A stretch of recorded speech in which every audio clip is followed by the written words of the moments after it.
Okay, so this is a little bit more of an impromptu video. I was doing lunches for the girlfriend and realized that this was a good opportunity to make something for you guys. Everything in this video cost less than $20 to make, and it'll make at least 5 lunches plus another meal that I'll explain at the end. Or you could probably get away with making about 8 lunches out of it. All it is roasted broccoli, mashed potatoes, and pulled pork. My pulled pork is actually really quite simple. I don't need a whole lot of ingredients.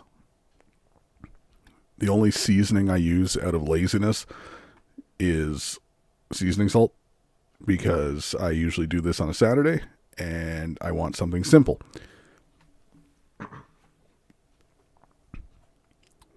As you saw in the picture that did kind of flash there for a couple seconds, the roast was only $8.50. It was super, super cheap. It was on sale.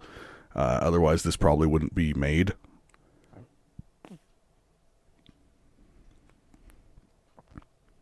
All you're going to want to do is score the skin and cut down till you get to roughly the flesh. I cut a little bit deep on a few of them, but it really doesn't matter in the grand scheme of it.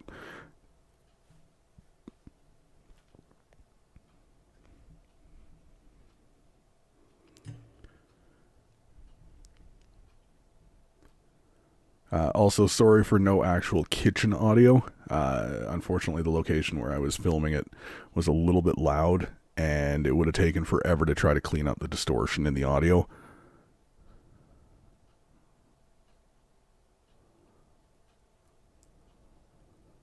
I was also kind of working without my normal setup, so it was a little bit janky to do. It turned out okay, but unfortunately, I do apologize for it being a very close shot. I do think, though, that I got the majority of what was actually needed to be seen. You'll notice I am cutting fairly deep. It is not a big deal if you cut too deep. When you're salting it, it doesn't hurt. We're not going for an 8-hour smoked, gorgeous pork shoulder. We're going for a 3-hour, quick roasted pulled pork that's super tender.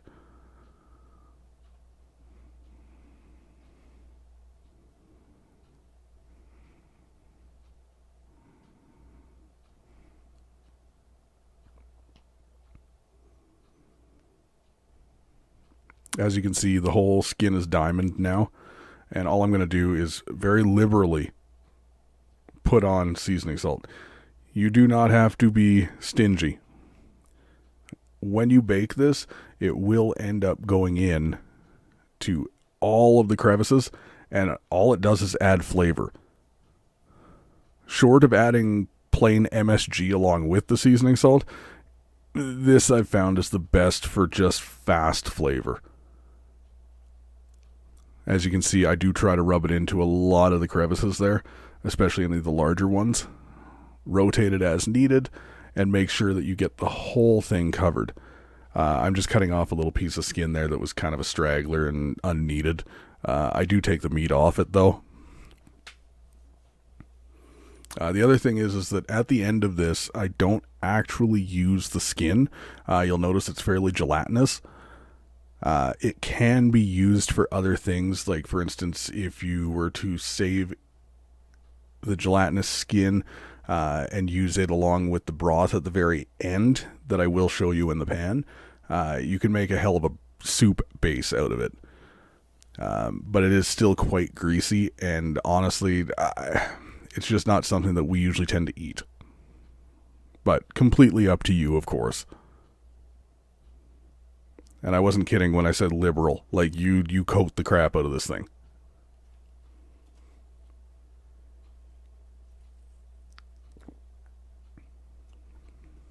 And, like, rub it in. It is redder on camera than it will actually be, so don't add to the point that you get it red. The camera seemed to oversaturate it slightly. If you do want it that red, feel free to add extra paprika, but it's unnecessary.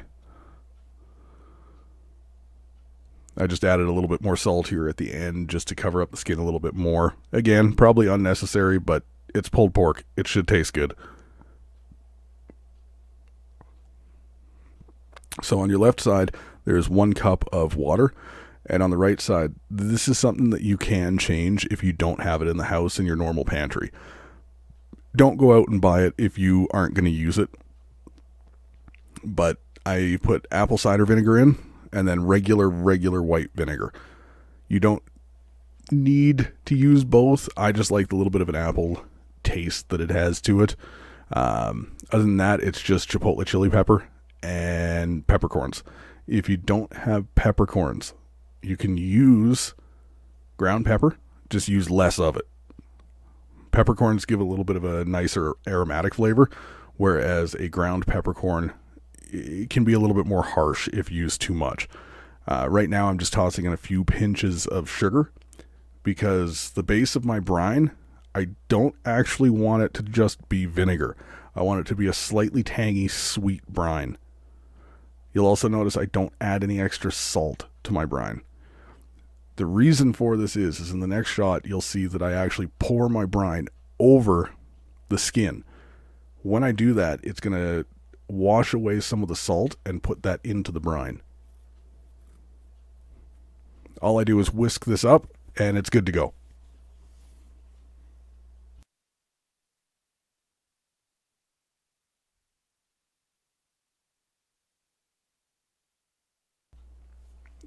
Honestly, you can kind of half-ass this. It doesn't have to be completely dissolved. I just like to mix it in a bit.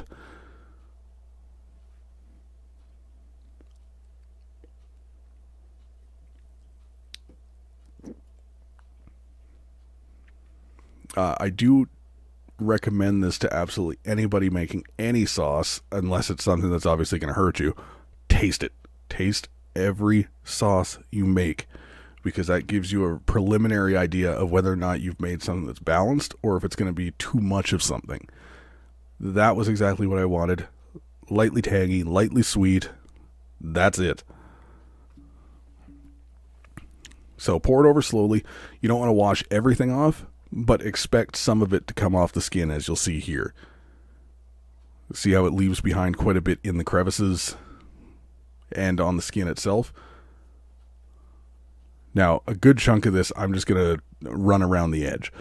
That's what I always do. A little bit over the top to get some salt, the rest around the edge. The same with the water. You'll see that I point to the corner.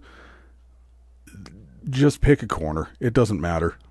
Just don't pour it over top of the pork, because you want the majority of the salt to stay on that pork. The seasonings will fluctuate around the dish as it cooks anyway, so it's not a big deal. Once you're done that, though, all you're going to do is tinfoil it, wrap it up, cocoon it, pinch the edges down, and after that it'll be good for the oven. The oven you'll want to have preheated to 325 degrees Fahrenheit, and the cook time is roughly 3.5 hours, during which time, as long as you tented it and there's not a bunch of liquid coming out the bottom, you really don't have to do anything. So you can pretty much just enjoy your afternoon. Or in my case, first thing in the morning. So it's done. It's out of the oven. The skin will most likely stick to your foil unless you oil it first. I didn't, because I don't care. I don't keep the skin. But you can see it's very gelatinous. And when I pull this piece out, you'll be able to see the glistening juices and perfection of the pulled pork. When I go to push the piece back on so that I can let it rest, you'll notice that juices continue to come out of it. Pot full of red skin potatoes, cut up. Gonna boil them for mashed potatoes. Nothing special to see there. Drizzle oil over top of your broccoli. It seems like I'm putting a lot. I'm really not. It's probably closer to like 1.5 tablespoons to 2 tablespoons. It just looks like a lot because of the oiling bottle that I'm using. And then seasoning salt again. Again, it looks like a lot. It's not, I promise. As you mix it up, it'll coat everything. I use a little bit more. When we lay it out onto the cookie sheet that I have lined with tinfoil, you'll see that it does not have a red glow. It just looks lightly seasoned. When you cook this, you cook it at 400 degrees Fahrenheit. this is kind of it's kind of your choice. The person I was cooking for, they like it quite a bit more charred than some people will. But it's up to you. Roast it however long you want. If you have to, taste it in the middle. But rule of thumb is, after about 15 minutes, check it. So here you'll see that I'm going to end up basically brushing off the fat. It's super soft, super gelatinous, so it will just brush right off. And again, I don't keep it. You can. It's up to you.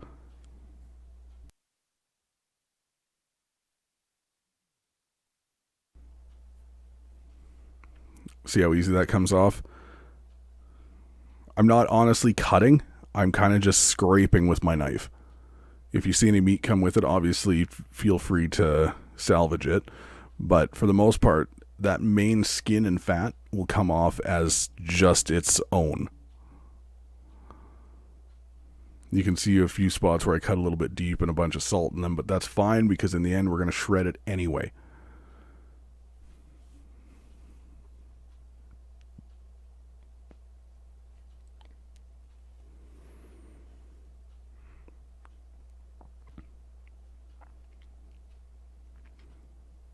So I'm just going to keep cutting off all of the excess fat. There's no need for that. Eventually here I'll end up cutting into a 4 times sped up mode because it does take a while to shred pulled pork. And the amazing thing is this is a half hour of it resting and it is still hot as unholy hell. My fingers, every time you see me pull my hands away for a second, it's because my fingers are on fire. I pulled that piece off for myself because I found it. I was about to toss it, but I realized it was meat. Super good, super juicy, very flavorful, and extremely tender. So I'm going to go in, separating pieces. Apologies for the view there. I was just taking off a piece of fat on that piece that fell off. Like I said, I'm tossing the skin. And then basically debone, which is pretty damn easy. Since this piece fell off, obviously I'm just going to shred it now, but it requires no effort. And you can see the steam coming off it, and this is after it's sitting on the stovetop for a half hour. But it is juicy and super, super tender.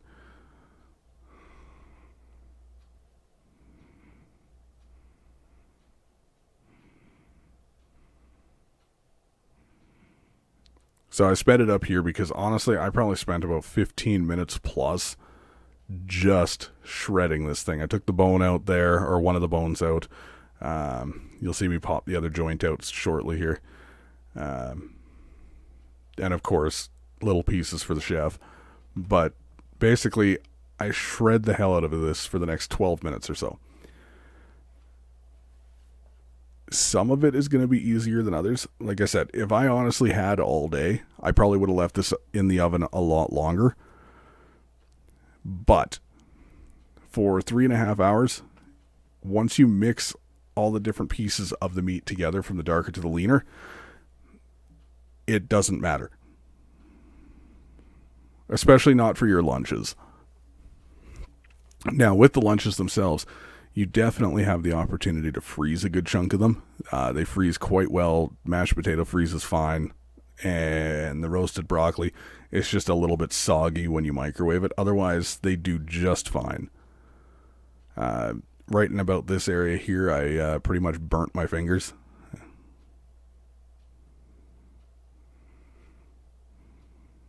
You'll see that I do mash it here and there. I agree, never mash your pulled pork. However, at the end, something you don't see is I take spoonfuls of the oil and the broth that it cooked in, and I actually add it back to the bowl. When I do that, it adds whatever moisture is actually lost back in.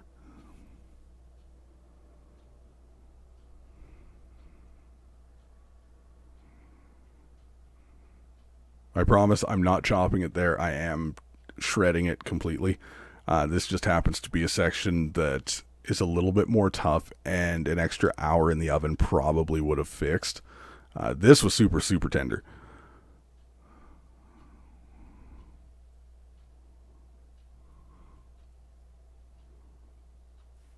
So once you got all that done, you'll end up with a bowl full of pulled pork.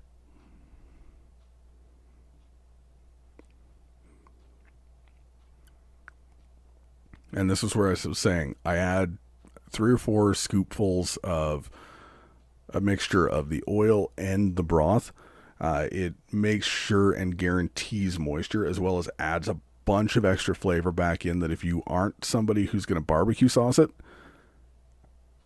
it's going to taste great as is.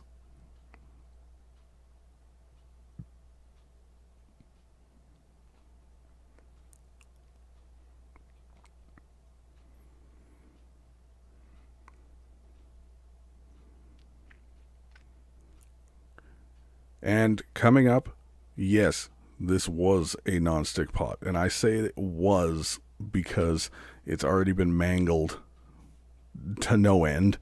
So, yes, it is scratched to crap, as you can see by that silver line. And the reason you see that silver line is because this, in this household, is basically known as the mashed potato pot.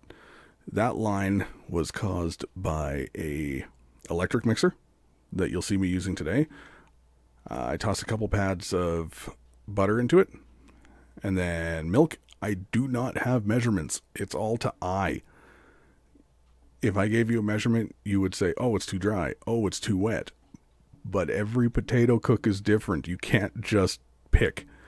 Garlic powder. Then you got pepper as well. Super simple. I do not do a ton for my mashed potatoes. Again, no measurements. You can taste as you can go, or you can taste as you go.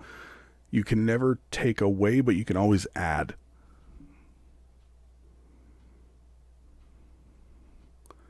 Then, like I said, at home, normally I use a hand masher. That's my preference. But over here, the preference is by electric mixer. So I use that. Basically, I just take the mixer and I pre-break the potatoes up. You'll see it takes a couple seconds for me to get it all set up. But I basically break up the potatoes and then you mix it. Doesn't take very long, though.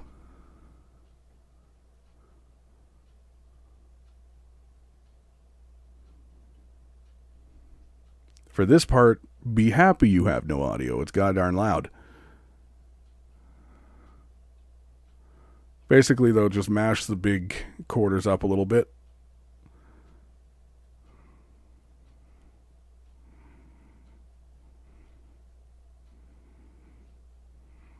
And then give her.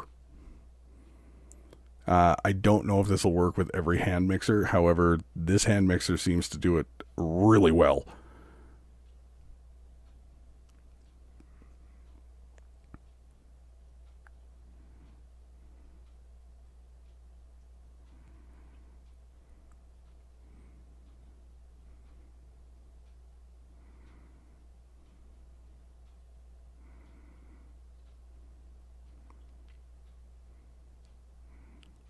Do not mix them too long if you're using a mixer. The starches in them will actually turn more into a glue. You kind of got to be real quick with this if you're going to use an electric mixer. Seasoning apparently was spot on, so didn't have to go back in to remix anything in. So I'm happy with that. Next, you'll see the broccoli. It is going to look dark, but that is how it is liked by the person that these lunches are for. Now, there is enough mashed potato and pulled pork left over that if you added some frozen corn to a center layer, you would actually technically have a pulled pork shepherd's pie for 2, or you'd have a bunch more lunches. All in all, turned out good. I do intend to have more consistent videos soon here. This just seemed to be something that I thought would be good to share with anybody who's trying to feed a few on a budget. Thanks for watching. You have yourself a great day.